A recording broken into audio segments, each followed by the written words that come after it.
Assalamualaikum warahmatullahi wabarakatuh. Teman-teman, bagaimana kabarnya hari ini? Mudah-mudahan teman-teman semua selalu dalam keadaan sehat dan dalam lindungan Allah Subhanahu wa Ta'ala. Amin. Baik teman-teman, berjumpa lagi dengan Bunda. Seperti biasa ya teman-teman.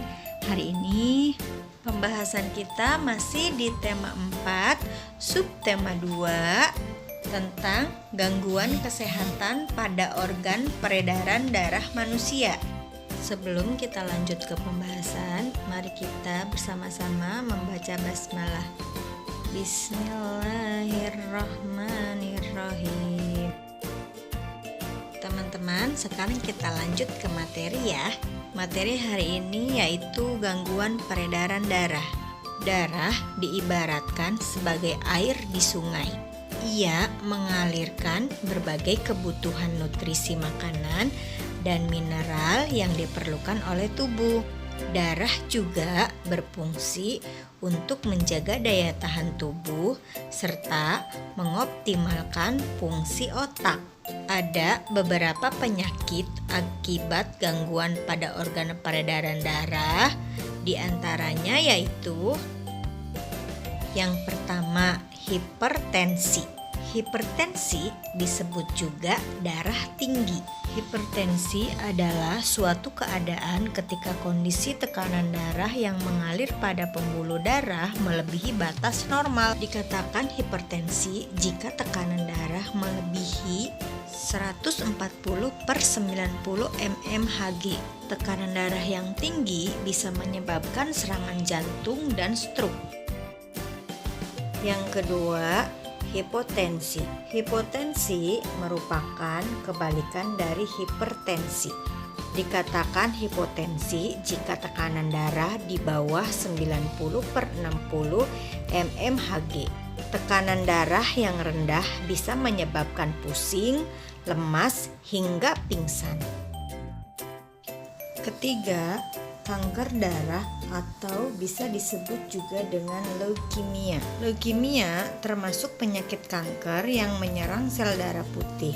Akibatnya, penderita jadi mudah terkena infeksi karena daya tahan tubuhnya melemah. Teman-teman di sini bisa membedakan mana darah normal dan darah leukemia, atau bisa disebut sel darah putih yang terlalu banyak. Teman-teman pun bisa membaca gejala-gejala leukemia, diantaranya yaitu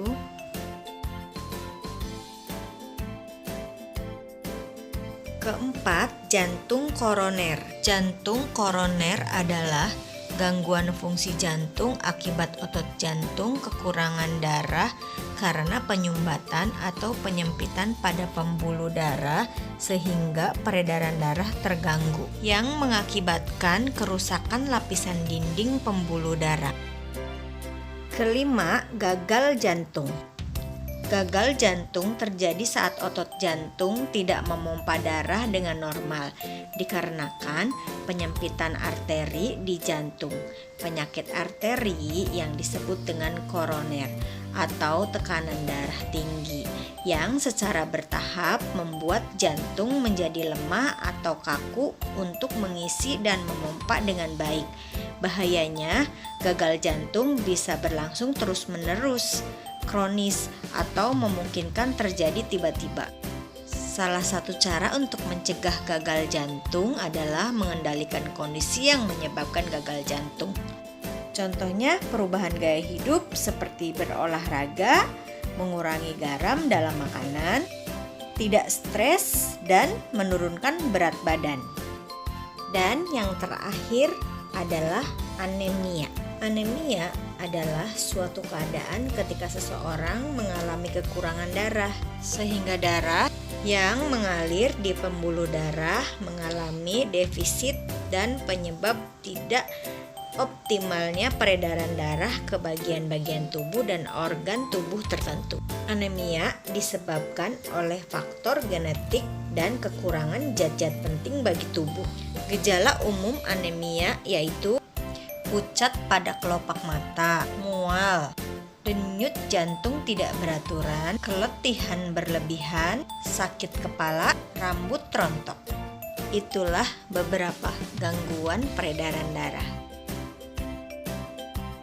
Sekarang kita lanjut ke tugas ya teman-teman. Teman-teman mengerjakan halaman 122 sampai 123 soal nomor 11 sampai 15. Selamat mengerjakan. Bunda tutup dengan wassalamualaikum warahmatullahi wabarakatuh.